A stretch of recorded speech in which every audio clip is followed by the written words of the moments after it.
ભ્રષ્ટાચાર યુક્ત ભાજપનું શાસન રહ્યું છે। એક પણ એવું કામ નથી કે જેમાં ભારતીય જનતા પાર્ટીના શાસકોએ ભ્રષ્ટાચાર ન કર્યો હોય। એટલે આ ભ્રષ્ટાચાર યુક્ત બની ગયેલી મહાનગરપાલિકાને શુદ્ધિકરણ કરવાનો કાર્યક્રમ કર્યો છે આજરોજ ભાવનગર શહેર કોંગ્રેસે।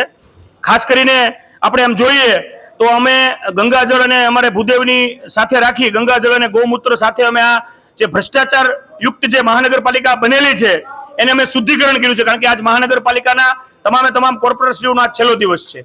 એટલે અમે ભગવાન પાસે ઈશ્વર પાસે એવી પ્રાર્થના કરી છે કે આવા શાસકોને બીજી વાર શાસનમાં ન આવવા દે, જેને ભાવનગરની જનતાની કોઈ પણ જાતની પડી નથી, જે માત્ર ચૂંટણીલક્ષી જ કામગીરી કરતી હોય એવી આ મહાનગરપાલિકાનું શાસન હતું।